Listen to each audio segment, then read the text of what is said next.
Now, from Hollywood, romance.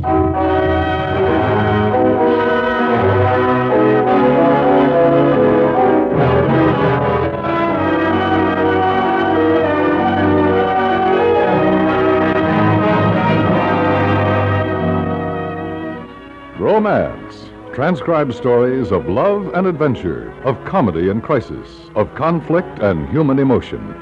Today, the story of an earthquake and the effect it had on a little girl. It's written by Gil Dowd and features Stacey Harris, Parley Bear, and Virginia Gregg in Earthquake.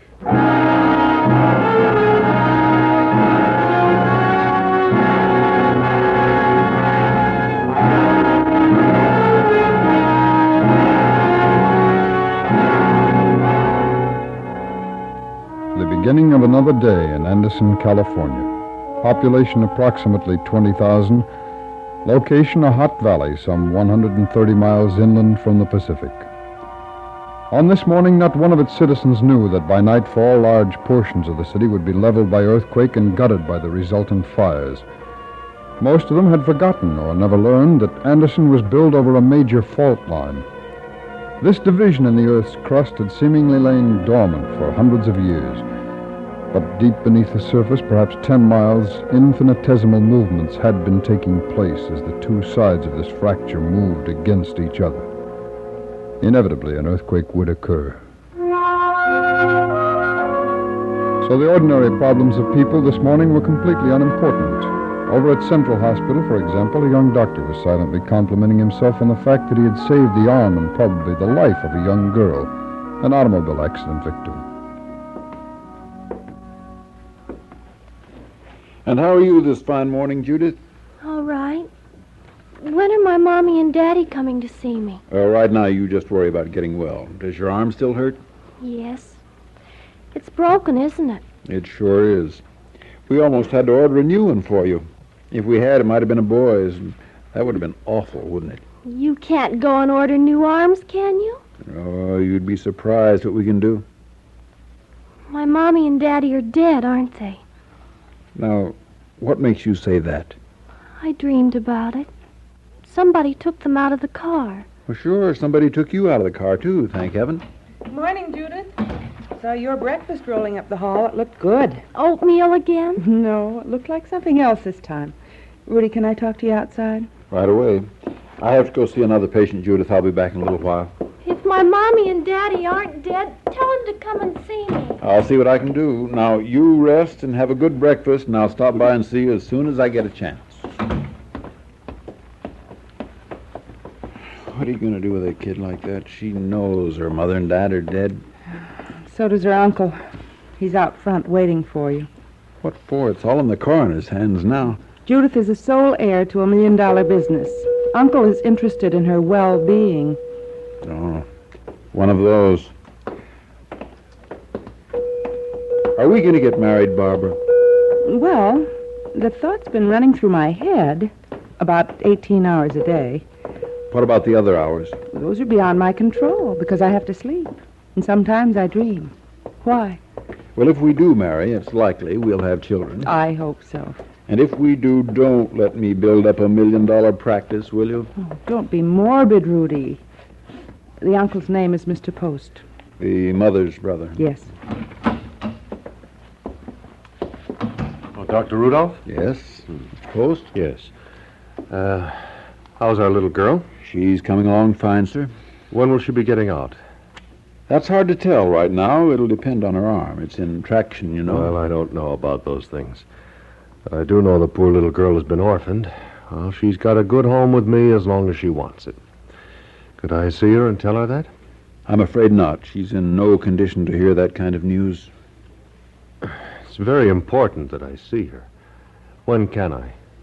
It'll be quite a while, Mr. Post, not before late this afternoon. Well, I've heard the injuries aren't too serious. She must be conscious. Quite a while, Mr. Post.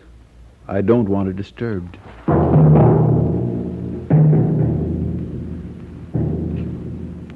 It was then 10 o'clock in the morning.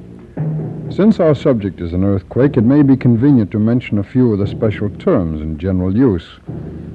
An earthquake is due to some displacement within the earth. The region within which this disturbance occurs is usually called the seismic focus. A point on the surface vertically above the center of the focus is called the epicenter. The area within which the shock is perceptible without the use of instrumental aid is known as the disturbed area. Anderson was almost in the center of the disturbed area. The epicenter was just west of town, beneath a productive oil field. At 10:30 that morning at Central Hospital, more of the town's everyday problems were being faced. The Sill woman hasn't come out of anesthetic yet, but her pulse and respiration are normal. Mr. Baker in Ward 2 is still complaining about abdominal pain. Oh, he'll go on forever. Mr. French's pulse has increased this morning. Yes. Dr. Rudolph? Yes, ma'am? They told me you were the one who was taking care of Judith. You know Judith Marks? Oh, well, she's coming along fine. I'm her aunt, on her father's side. Oh. This is Nurse Chevy, who's been with me on the case. How do you do? It's nice to know you. Doctor, is there anything I can do for the child? Of course, I can't replace her natural parents, but she's going to need somebody, and I want to offer everything I have. There's nothing you can do right now, Mrs. Marks. I think she's in good hands. But afterwards, I've fretted so about that. She has to have someplace to go. Her uncle was here earlier and offered his home. Well, I'm sure that was generous of him. But after all, he's a widower. And how could he take care of a girl that age? We have absolutely nothing to do with it. After Judith is released from here, it'll be up to you and Mr. Post to reach some agreement. Yes. Well, could I see her? I know she's always been very fond of me. I'm sorry, but she can't have visitors yet. Possibly later in the day. Her uncle didn't see her? No, she's seen no one but Dr. Rudolph and me, and I don't think she'll want to for a while. She hasn't been told about her mother and father. Oh, I assumed that she had. Do you think it's fair to hold back that news from the poor child? For a little while longer, yes. Well, I suppose you know best about these things, but I do think it would be a comfort if she knew there was someone waiting to take care of her. Maybe if you could come back in the late afternoon. And her uncle, he won't be allowed to see her either? Mrs. Marks, when we feel that she is in condition to have visitors, she'll be allowed to have them. Now, we are pretty busy, if you wouldn't mind. You hospital people are always so cold and without feeling. Good day. Goodbye, Mrs. Marks.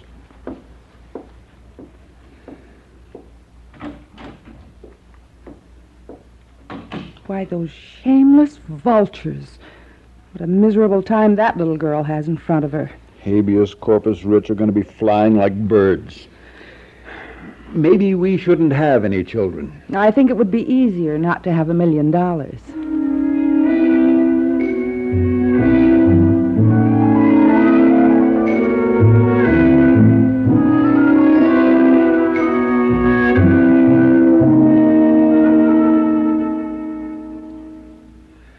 I made a thorough study of your brother's business record yesterday, Mrs. Marks.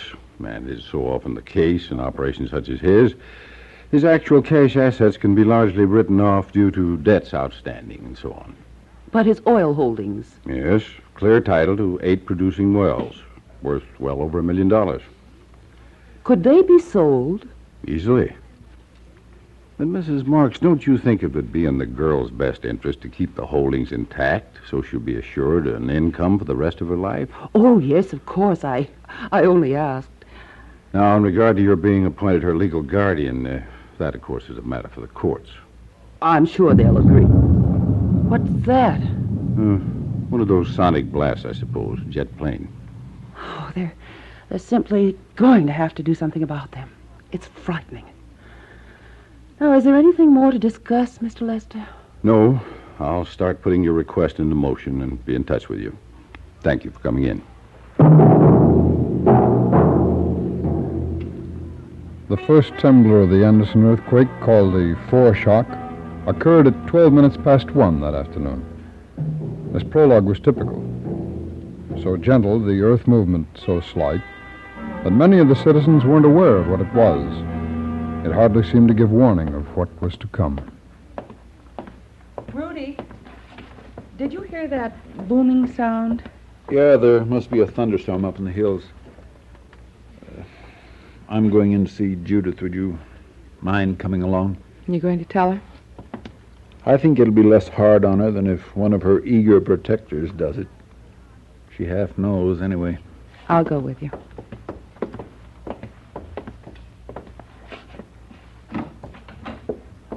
What was that funny noise? Oh, you heard it too? We think it was thunder. Hi, Judith. Are you going to hurt me again? No. I don't think we'll have to hurt you anymore. Are my mommy and daddy out there? They aren't coming, Judith. They're dead, aren't they? Yes, they are. I knew it. I tried to cry, but I can't. Well, there's certainly nothing wrong if you want to cry. Sometimes it's better if you do. The car was going awful fast. I dream about it. And noise and all the glass. You'll get over it. All of it. You know, lots of little girls go through this same thing, and they're much worse off than you are. They don't have anybody to take care of them. But you have a nice aunt and a nice uncle to look after you. Aunt Clara isn't nice, and I don't like her. She won't let me sit on the couch when I go to her house. Oh, I'm sure it would be different if you lived with her. I don't want to live with her. I don't like Uncle Bruce either. I'll stay here, and you can take care of me. Well, you will stay here for quite a while longer. I don't want to live with Aunt Clara or Uncle Bruce. I don't like them.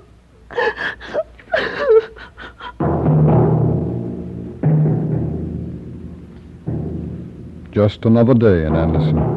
Individual problems based on tragedy, greed, and on more pleasant things.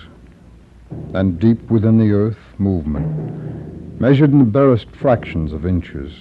Massive, grinding movement that would eliminate many of those problems, but pose many others.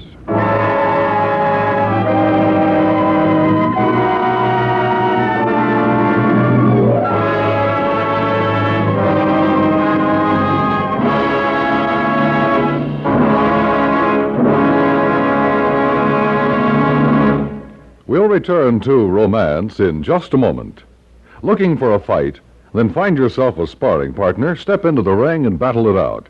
Don't try to get things out of your system by driving with a vengeance. Take a tip from CBS Radio. Instead of fighting your neighbor on the highway, devote your energies to fighting against America's mounting accident rate. That's a battle everybody should fight, a battle you can be proud of winning. And now for the second act of Romance.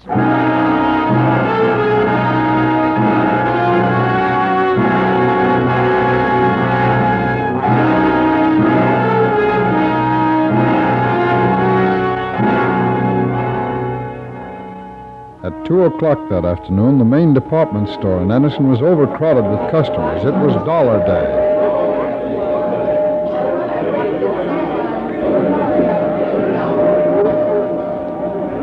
At the Clinton Elementary School, an important series softball game was going on. Clinton was behind.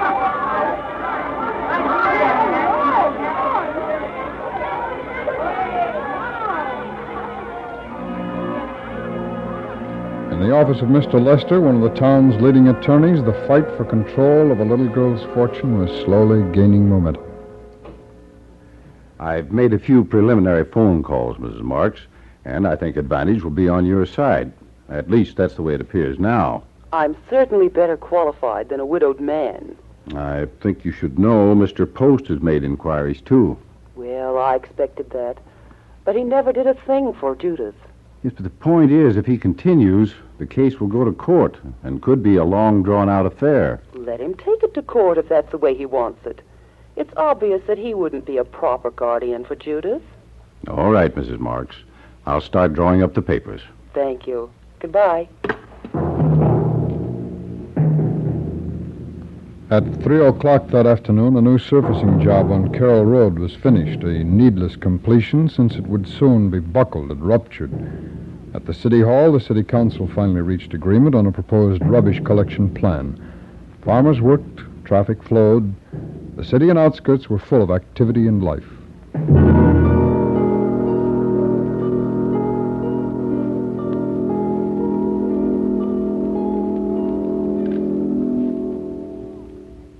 Mr. Post, I'm only thinking of the welfare of my patient.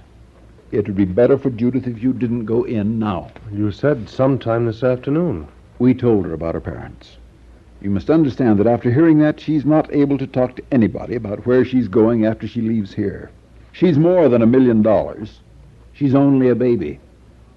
I resent that remark, Doctor. I'm sorry it slipped out. I have every right to feel a sense of responsibility towards you. Yes. Well, Bruce. Hello. Hello, Clara. Terribly sorry about what happened. I am too, Bruce. How is Judith, Dr. Rudolph? About the same, improving. Have you seen her, Bruce? Not yet.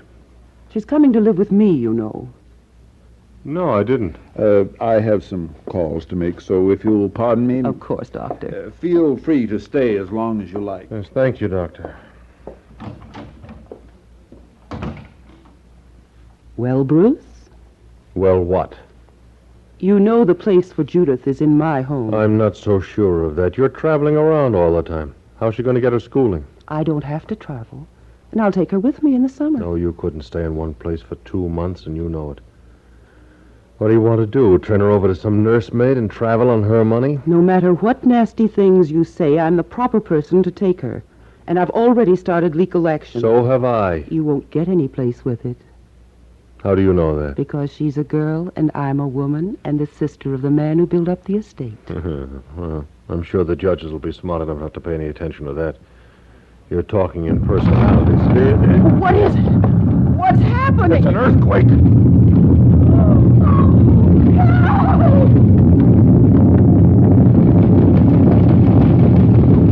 Barbara! Wait! Get under the door frame! Are you all right? Yes, but Judith, she must be terrified strapped into that bed. Let's go in. I heard that noise again, and the bed shook. Well, it's all over now. And you weren't afraid, were you? Yes. I was all alone. Well, you aren't alone now. I don't think it was strong enough to cause any damage, do you, Rudy? I'm sure nothing major. What was it? The atom bomb? Oh, of course not, Judith. It was an earthquake, a little one. Are you all right now, young lady? No, I want Barbara to stay with me. Well, just for a little while. We've got other patients we should visit, too. I'd better go check the lab and x-ray and see if anything happens. It's coming back! It's all right.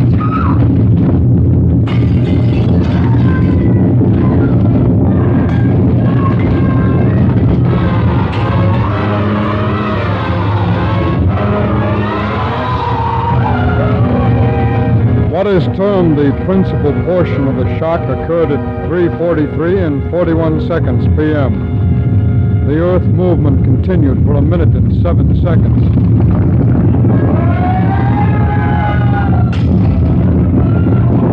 A wave of buckling earth ran the length of the main business streets. Storefronts crumbled onto the pavement and crushed automobiles. Casualties were highest in this area. On Carroll Road, a dwelling was twisted 21 degrees on its foundation, but it was left largely undamaged, its occupants unharmed. The new pavement on Carroll Road raised in huge ripples and cracks. In the oil field over the epicenter, where the Earth movement was most extreme, steam spit into the air from broken pipes and crude oil flooded the area. Derricks collapsed, shorting out electrical system, which in turn set the flooding oil ablaze. Central Hospital sustained minor damage and no casualties. And soon after, the Earth had stopped quaking. Its personnel was administering to the injured. All through that evening and night, the sirens whined in the darkened city, and the task of digging out was started. The attention of all the citizens was still caught in the catastrophe.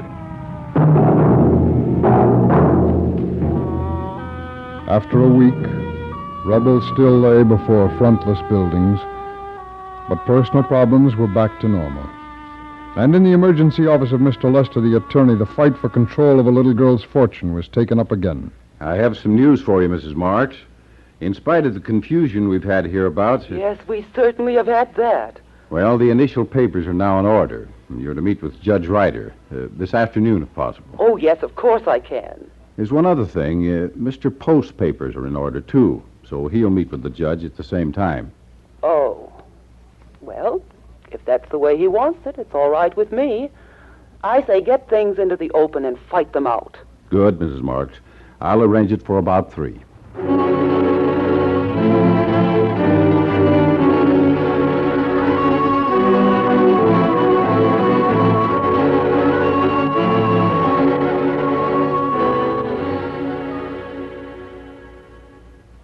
You both understand that this first informal meeting is merely exploratory and that no decision will be reached? Yes, Your Honor. This court is interested only in the welfare of the child whose custody both of you seek. Do both of you have the monetary means to support her and see that she receives proper education and other advantages? I don't have any worry about that. I hardly think it's anything to concern us in the case of Judith. I think the important I beg thing... your pardon, Mrs. Marks. Monetary support is of the greatest importance. But... The child no longer has an estate. The oil holdings are now worthless. What do you say? Government and oil company geologists have made extensive studies of the entire oil field. Each well would have to be re-drilled and 90% of the equipment replaced. No one will finance this because similar earthquakes in this area are quite possible within 25, 50, or 100 years. No investor will face the financial risk. She has nothing? Only a section of worthless oil-soaked ground. Well, this is something I'd like to discuss with my attorney. I wondered if it wouldn't be Mr. Post. Yes. Well, to tell you the truth, Your Honor, I had almost made up my mind a while back that I was hardly a fit person to take care of Judith. Oh, now, Bruce.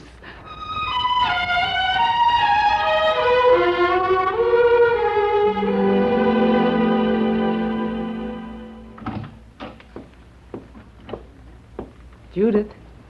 You said you'd come to see me before, and you didn't. Well, I was busy. And we were talking about you. Who was? Aunt Clara or Uncle Bruce? Dr. Rudolph and me. Judith, you don't have to live with your uncle or your aunt. I don't? I can stay here with you and the doctor? I think that could be worked out. If it's what you want. Oh, I'd like that. Then I could grow up to be a nurse like you. Where are you going? I'll be back for you. Rudy. What's the matter? She'd like to. She wants to live with us. We could adopt her. Well, I guess with all of us living together, the question of marriage is settled, isn't it? Oh, darling. That's the most beautiful proposal I've ever had in my life. The end of another day in Anderson, California. Population approximately 20,000. Location, a hot valley some 130 miles inland from the Pacific. Romance is produced and directed in Hollywood by Anthony Ellis. Today's story was written by Gil Dowd and featured Virginia Gregg, Parley Bear, and Stacey Harris in Earthquake. Others in the cast were Don Bender, Lawrence Dobkin, Ann Morrison, Forrest Lewis, and Herb Butterfield. Musical supervision by Jerry Goldsmith. This is Dan Cubberly inviting you to hear Romance, transcribed next week at this same time.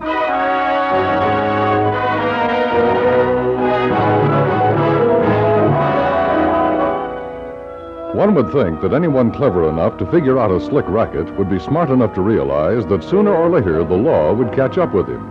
But some people just don't seem to be able to use their imaginations for constructive purposes.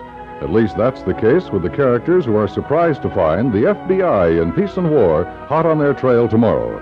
For action and excitement, Don't miss the next thrilling episode of the FBI in Peace and War when it comes your way on most of these same stations tomorrow. Stay tuned for Gunsmoke, which follows immediately.